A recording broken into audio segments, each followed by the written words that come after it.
Hai guys, kembali lagi dengan saya di channel kita. Terima kasih sudah klik video saya. Semoga kalian diberi kesehatan dan rezeki yang berlimpah. Amin.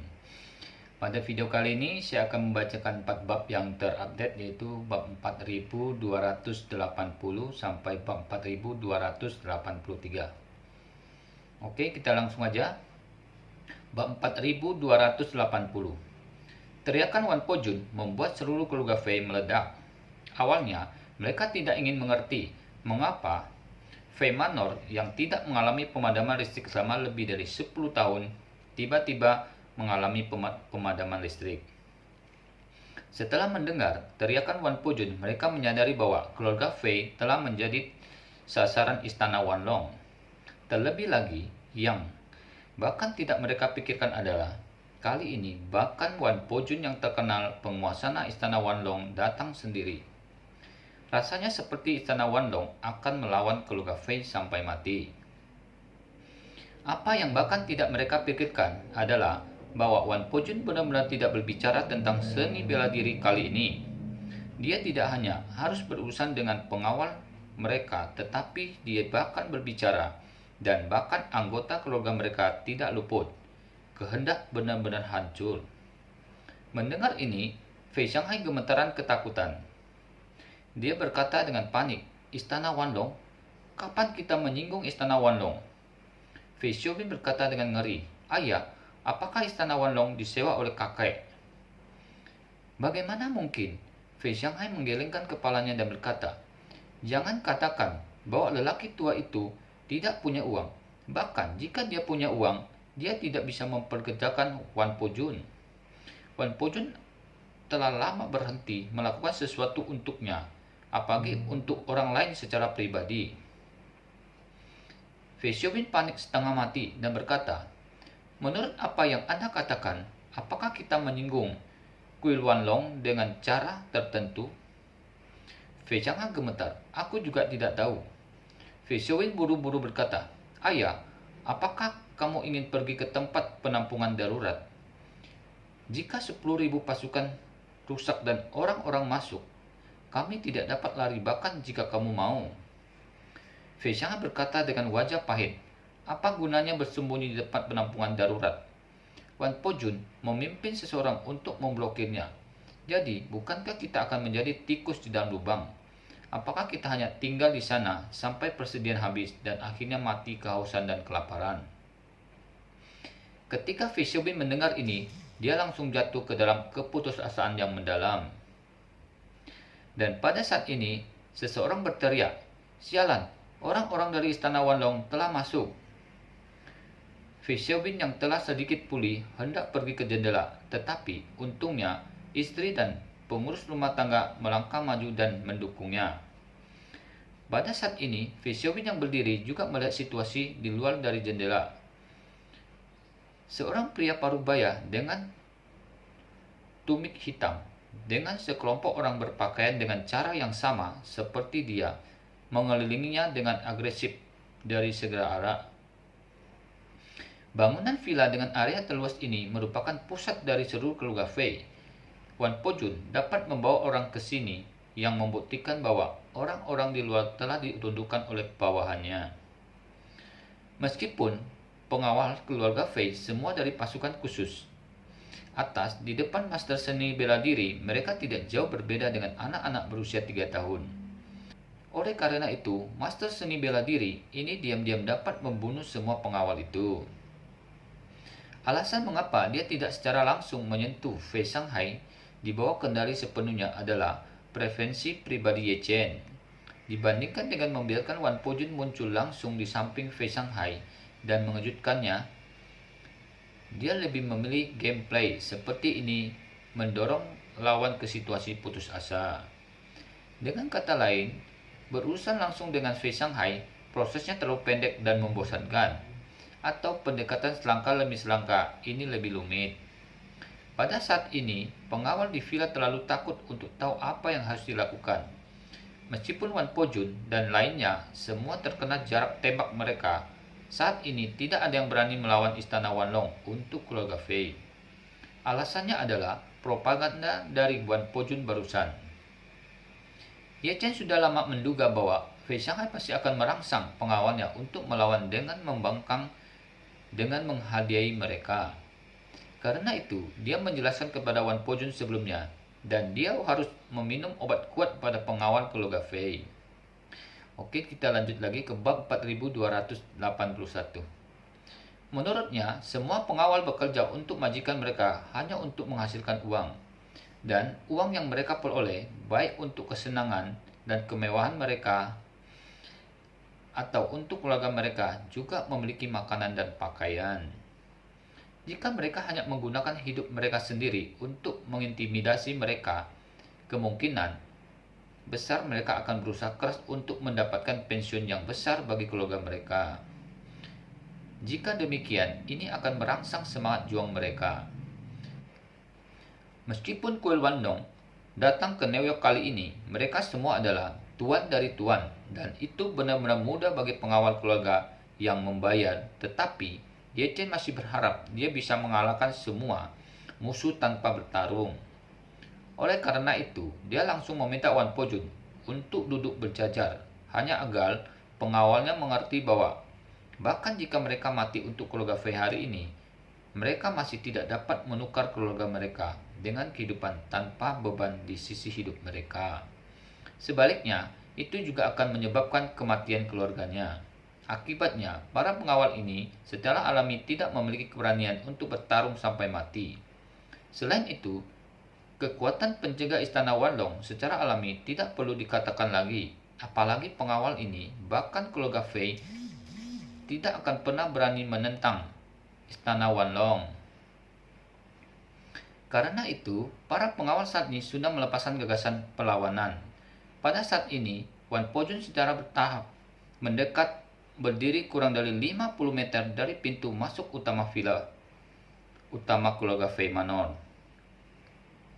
Dia menatap villa yang megah dan berskala besar ini dengan senyum dingin di sudut mulutnya dan berkata dengan keras, "Semua pengawal dengan senjata, dengarkan, aku akan memberimu 1 menit. Setelah 1 menit, semua pengawal akan keluar. Pengawal yang menyerah, tembak untuk membunuh." Mengatakan ini, dia melihat arlojinya dan berkata dengan dingin, "Waktunya dimulai." Ketika pengawal yang sudah lama tidak memiliki tuan mendengar ini, mereka mengangkat senjata dan kedua tangan hampir tanpa berpikir dan berlari keluar villa untuk menyerah ke istana Wanlong. Dan beberapa pengawal yang telah datang ke bangsal juga dengan cepat meninggalkan bangsal dan dengan cepat turun ke bawah untuk menyerah. Lagi pula, tidak ada yang ingin menjadi musuh istana Wanlong. Ketika keluarga Fei melihat bahwa semua pengawal melarikan diri, hati mereka bahkan lebih putus asa. Mereka semua memandang Fei Shanghai dengan bingung, berharap bahwa dia, sang patriark, akan dapat membalikkan keadaan. Meskipun Fei Shanghai sudah panik saat ini, dia juga mengerti dalam hatinya bahwa karena istana Wanlong mengancam, dia tidak akan bisa melarikan diri, bahkan jika dia mau. Jadi, bisa pura-pura tenang dan berkata, "Kamu tidak perlu panik, dan situasi ini tidak ada gunanya panik." Fei Xiaobin berkata dengan wajah sedih, "Ayah, Wan Pojun telah turun. Apa yang harus kita lakukan? Mengapa kita tidak naik ke atas dan naik helikopter untuk mengungsi dulu?" Mundur, Fei Shanghai mengangkat alisnya dan memarahi, "Aku adalah kepala keluarga Fei. Di mana kamu ingin aku mundur sekarang? Jika aku mundur, bukankah itu berarti menyerah kepada keluarga Fei kepada kakekmu?" Fei Xiaobin berseru, "Ayah, sekarang penting untuk hidup." Wajah Fei Shanghai pucat dan dia tidak tahu apa yang harus dilakukan. Pada saat ini, Wan Pojun berkata dengan keras dari bawah, "Siapa keluarga Fei? Temui aku di lantai pertama." Setelah itu, dia berjalan ke villa Fei dan duduk di sofa aula lantai pertama. Fei Shanghai terus berputar kepalanya dan berkata, "Jika Wan Pojun benar-benar menginginkan hidup kita, kita mungkin telah dibunuh diam-diam olehnya selama pemadaman listrik sekarang. Karena dia ada di atas sekarang, biarkan aku turun dan melihatnya. Ini harus berbicara dengan kami tentang kondisinya." Fei Shanghai tahu betul bahwa ini adalah berkah daripada bencana dan tidak ada cara untuk menghindarinya. Saat ini, selain menghadapi Wan Pojun dan mencoba yang terbaik untuk memulihkan tuntutannya, tidak ada solusi lain. Akibatnya, dia juga mempertaruhkan nyawanya, berpikir bahwa itu adalah masalah besar, dan dia akan menghabiskan banyak uang untuk membeli kedamaian. Selama dia bisa menangani Wan Pojun, dia masih akan menjadi kepala keluarga Fei. Memikirkan hal ini, dia berkata kepada putra kedua dan ketiga di sampingnya, "Kamu bantu aku bangun, aku ingin turun dan melihat Wan Pojun." Kita lanjut lagi ke bab 4282. Keluarga Fei tidak punya pilihan lain saat ini. Mereka hanya bisa mengikuti Fei Shanghai untuk naik lift ke lantai bawah ke lobi di lantai pertama.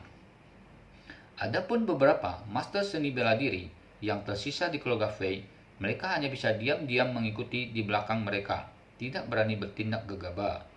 Mereka tahu betul bahwa setelah Yuan Jiku pergi dan Zhang Chuan yang terkuat di antara mereka sudah berlutut di restoran sepanjang sore, dalam keadaan seperti ini, bagaimana mungkin mereka bisa menjadi lawan dari istana Wanlong?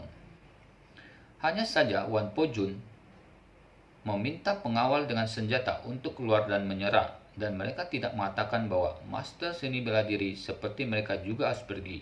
Jadi, satu-satunya hal yang bisa mereka lakukan sekarang adalah berpura-pura menjadi cucu. Ketika keluarga Fei turun, mereka menemukan bahwa di aula seperti istana ini hanya Wan Pojun yang duduk sendirian. Fei Shanghai didukung untuk datang ke Wan Pojun, membungkuk hormat dan berkata dengan sedikit gelisah, "Tuan Istana Wan, di bawah patriark keluarga Fei, Fei Shanghai, saya tidak tahu. Tahu di mana keluarga Fei saya telah menyinggung Tuan Istana, yang membuat Tuan Istana begitu menginspirasi untuk datang ke pintu untuk meminta kesalahan." Wan Pojun meliriknya dan berkata sambil mencibir, "Seperti Anda, patriark keluarga Fei, tidak memiliki pengetahuan diri. Apakah Anda tahu apa yang dilakukan keluarga Fei Anda untuk menyakiti dunia?" Fei Shanghai berkata dengan panik, "Tuan Istana Wan, aku di sini. Aku benar-benar tidak mengerti apa yang kamu maksud. Meskipun aku, Fei Shanghai, bukan orang yang baik yang berkomplot melawan dunia, aku tidak pernah tidak melakukan sesuatu yang jahat." Saat dia mengatakan itu, dia tiba-tiba teringat sesuatu dengan cepat dan menjelaskan, "Ngomong-ngomong, Tuan Wan, ada beberapa masalah kecil dengan pergantian kekuasaan di keluarga Fei kami sebelumnya. Tetapi saya pribadi berpikir bahwa itu semua adalah pengeluaran kami. Pekerjaan rumah tangga, bahkan jika ada beberapa hal yang tidak pantas di sini, itu jauh dari merugikan dunia, kan?" Wan Pojun mendengus dingin dan berkata, "Fei Shanghai, sepertinya kamu benar-benar tidak tahu diri. Seperti aku datang, bosku menyuruhku memberitahumu kesempatan untuk bertobat. Jika dosa disebutkan satu persatu dengan jelas, ketika dia datang, dia akan memberimu keringanan hukuman. Tetapi karena kamu begitu bodoh, kamu hanya bisa menunggu dia memberitahu kamu secara langsung. Ada apa denganmu?" Fei Shanghai langsung ngeri. Dia tidak pernah menyangka bahwa Wan Pojun yang merupakan penguasa istana Wanlong sebenarnya memiliki bos. Siapa Wan Pojun?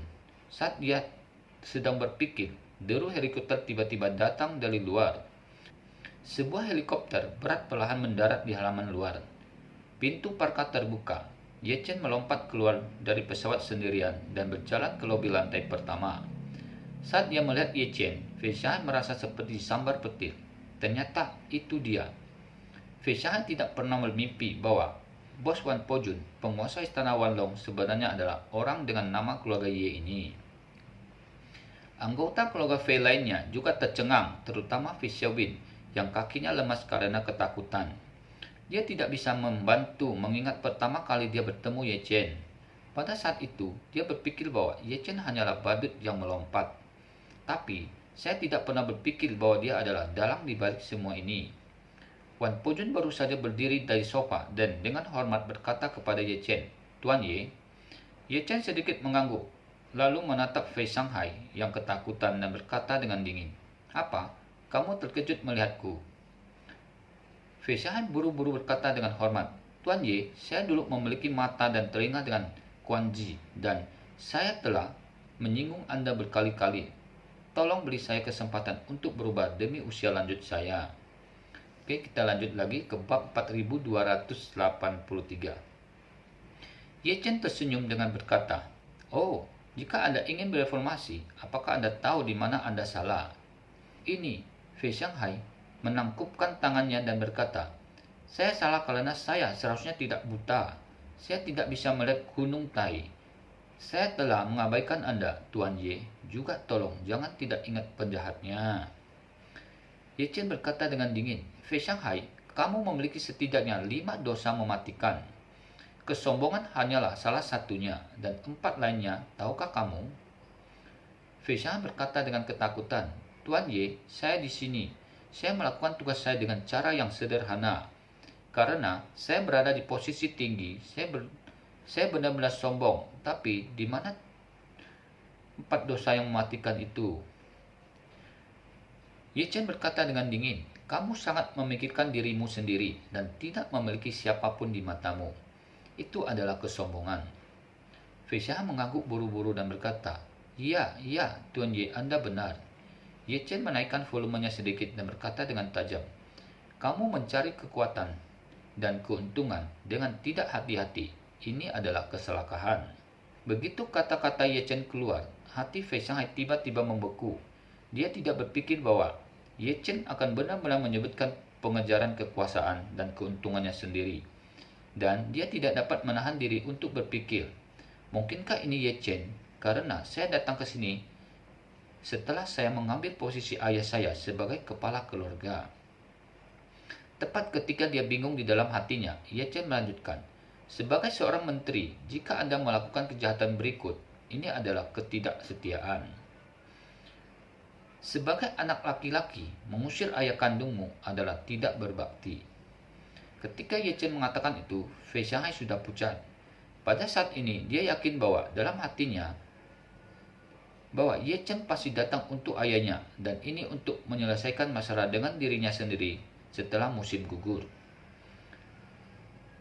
Tetapi pada saat ini, Ye Chen menatapnya dan bertanya dengan dingin, "Fei Shanghai, izinkan saya mengatakan yang sebenarnya. Saya datang ke Amerika Serikat kali ini bukan untuk 4 dosa Anda, tetapi untuk dosa kelima Anda. Ayo, memberi Anda satu kesempatan terakhir. Apakah Anda tahu apa dosa mematikan kelima Anda?" Fei Shanghai panik menggelengkan kepalanya tanpa sadar dan berkata, "Tuan Ye, 3 dosa yang baru saja Anda sebutkan semua aku akui di bawah. Saya tidak menyembunyikan dari Anda.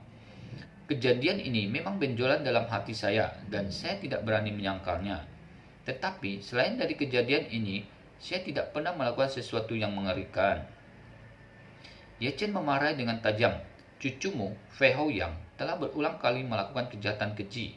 Kamu, seorang kakek, bahkan tidak memperhatikan atau menghentikannya sama sekali. Inilah yang dikatakan orang dahulu tentang tidak berpendidikan." Haoyang, Fei Shanghai menggarang dalam hatinya, tidak pernah bermimpi bahwa sorotan sebenarnya terkait dengan cucunya. Pada saat ini, otaknya tidak bisa membantu tetapi berlari cepat dan dia berpikir dalam hati, "Siang bermarga Ye mengakui penculikan Haoyang. Dengan cara ini, Haoyang pasti membuatnya marah karena beberapa hal. Jadi, dia membawanya. Bagiku juga, bencana seperti itu, mungkinkah karena Haoyang berkonspirasi melawan Gu Qiuyi?" Memikirkan hal itu, Fei Shanghai buru-buru berkata, "Tuan Ye, cucu itu benar-benar nakal sejak kecil, dan dia mungkin melakukan beberapa hal yang keterlaluan kadang-kadang." Setelah mengatakan ini, Fei Shanghai menghela napas dan melanjutkan, "Setelah dia diculik, kami juga menganalisis alasan penculikannya, dan kami menduga itu mungkin karena dia memiliki pikiran jahat pada Nona Gu itu, yang membuatnya marah, Tuan Ye. Namun, Anda memotong telinganya tanpa ampun. Saya percaya bahwa dia telah membayar harga untuk ide-ide bodohnya, dan saya juga percaya bahwa dia pasti lebih sedikit menderita di bawah tangan Anda 2 hari ini. Jadi, mengapa Anda harus menahannya karena tidak berhasil? 10 miliar dolar sebagai kompensasi spiritual untuk Nona Gu." Ketika Ye Chen mendengar ini, dia mencibir dan berkata, "Saya mengerti. Maksud Anda adalah dia tidak benar-benar menyakiti Nona Gu. Anda tidak berpikir dia cukup bersalah untuk mati, kan?" Fei Shanghai mengangguk lagi dan lagi. "Aku benar-benar berpikir begitu. Bahkan jika kamu marah lagi, kamu harus selalu memberi orang muda kesempatan untuk berubah."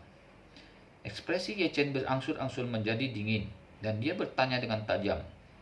Saya bertanya kepada Anda, jika saya memberi kesempatan, apa yang akan terjadi pada gadis-gadis tak berdosa yang dibunuh oleh cucu Anda?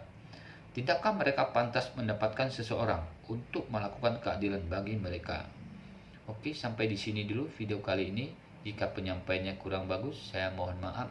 Sampai ketemu lagi di video berikutnya. See you.